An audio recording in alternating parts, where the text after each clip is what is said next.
Shalom, selamat malam Bapak Ibu, Saudara-saudari yang Tuhan Yesus Kristus kasihi. Saya Alfa akan menemani Anda dalam sapaan firman malam ini. Tema malam ini, saya dan mertua. Mari kita baca bersama kitab Mazmur 133 ayat 1. Sungguh alangkah baiknya dan indahnya apabila saudara-saudara diam bersama dengan rukun. Ada dua pribadi yang sangat luar biasa dipakai Tuhan, yang mempunyai hubungan yang harmonis dan rukun dengan mertua. Mereka adalah Musa dan Rut. Berkaca dari hubungan Musa dengan mertuanya Yitro dan Rut dengan mertuanya Naomi, ada 5 hal yang kita bahas pada malam hari ini tentang kerukunan hidup menantu dan mertua yang membawa dampak yang baik bagi kerukunan keluarga. Yang pertama, mohon doa restu, datang dengan tulus, bagi mertua, jangan intervensi terlalu jauh. Keluaran 4 ayat 18, lalu Musa kembali kepada mertuanya Yitro serta berkata kepadanya, izinkanlah kiranya aku kembali kepada saudara-saudaraku yang ada di Mesir untuk melihat apakah mereka masih hidup. Yitro berkata kepada Musa, pergilah dengan selamat. Rut 2 ayat 2, maka Rut perempuan Moab itu berkata kepada Naomi, biarkanlah aku pergi ke ladang memungut bulir-bulir jelai di belakang orang yang murah hati kepadaku. Dan sahut Naomi kepadanya, pergilah anakku. Ini adalah dua kisah yang berbeda tetapi memiliki persamaan yang luar biasa, yaitu menantu memohon doa restu kepada mertua mereka. Jangan merasa karena orang tua dari pasangan hidup kita hanyalah mertua dan bukan orang tua kandung, jadi kita hanya menganggap alangkah baiknya minta doa restu dari orang tua kandung saja. Ini salah, karena saat suami dan istri dipersatukan, mereka menjadi satu daging. Dua keluarga menjadi satu. Dengan demikian, mertua adalah orang tua kita juga. Musa dan Rut menyadari hal ini, tetapi orang Kristen sekarang ini seringkali tidak menyadari akan hal ini. Saat masih ada jurang pemisah antara menantu dan mertua, maka tidak mungkin akan terjadi kerukunan. Bagaimana dengan kita? Apakah hubungan kita dengan mertua sudah berjalan sesuai harapan? Sudahkah kita menganggap mereka sebagai orang tua kita sendiri? Sebaliknya, mertua, sudahkah menganggap menantu Anda sebagai anak sendiri? Kalau masih ada batas, katakan, Tuhan, aku mau belajar dari hidup pribadi Musa dan Rut, agar Tuhan boleh percayakan perkara-perkara besar kepadaku. Bagi menantu, jangan malu mohon doa restu dari mertua. Dan bagi mertua, jika menantu minta doa restu, berarti dia sangat menghargai Anda. Janganlah intervensi terlalu dalam tentang hubungan rumah tangga anak Anda. Yang kedua, jadikanlah silaturahmi menjadi gaya hidup bagi kita yang mau memelihara kerukunan dalam rumah tangga. Keluaran 18 ayat 6 dan 7, disuruhnyalah mengatakan kepada Musa, aku mertuamu Yitro datang kepadamu membawa istrimu beserta kedua anaknya. Lalu keluarlah Musa menyongsong mertuanya itu, sujudlah ia kepadanya dan menciumnya. Mereka menanyakan keselamatan masing-masing, lalu masuk ke dalam kemah. Hubungan menantu dan mertua tidak boleh ada rasa acuh. Seringkali kita mengatakan, yang penting ulang tahun mertua, kita datang, kita hadir. Atau Natal dan Paskah kita kumpul. Itu saja tidak cukup untuk kita bisa menjalin silaturahmi dengan keluarga atau mertua.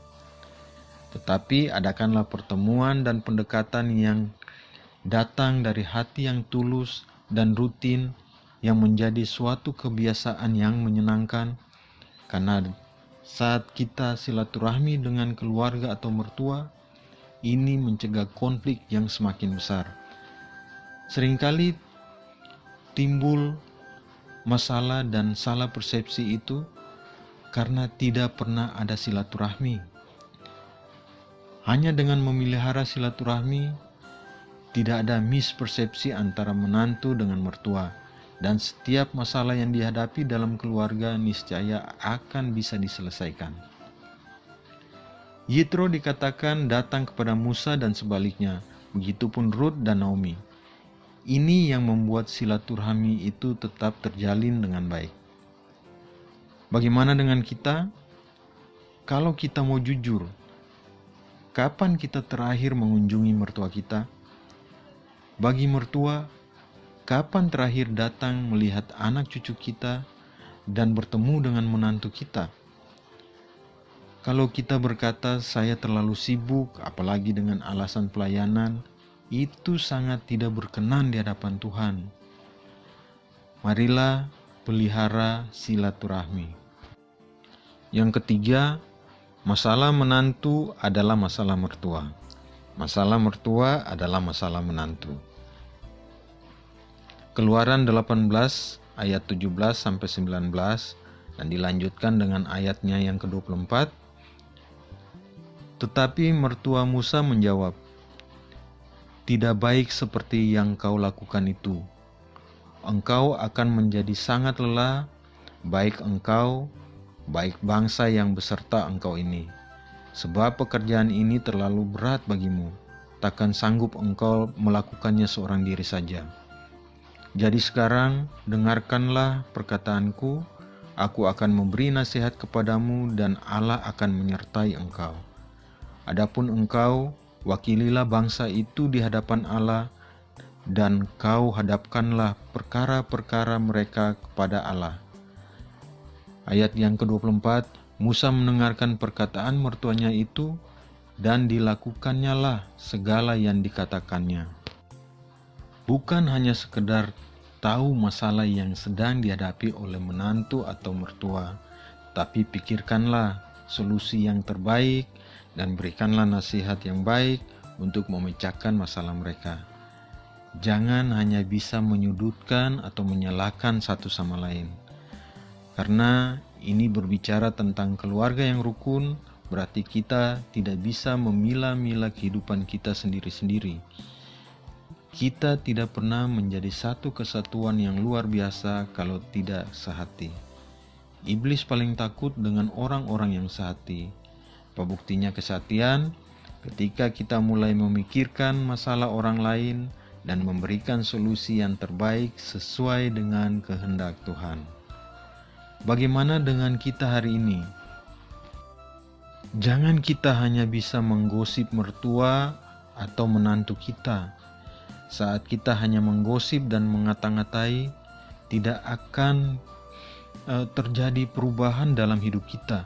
Tetapi waktu kita tahu masalah mereka dan kita doakan dan kita berikan solusi yang sesuai dengan kehendak Tuhan, suatu saat keluarga ini akan rukun secara luar biasa. Yang keempat, jadilah menantu dan mertua yang objektif. Kita buka Rut 1 ayat 8 dan 9 dan dilanjutkan dengan ayatnya yang ke-11 sampai dengan 13. Berkatalah Naomi kepada kedua menantunya itu, "Pergilah, pulanglah masing-masing ke rumah ibunya. Tuhan kiranya menunjukkan kasih-Nya kepadamu, seperti yang kamu tunjukkan kepada orang-orang yang telah mati itu dan kepadaku. Kiranya atas karunia Tuhan, kamu mendapat tempat perlindungan, masing-masing di rumah suamimu."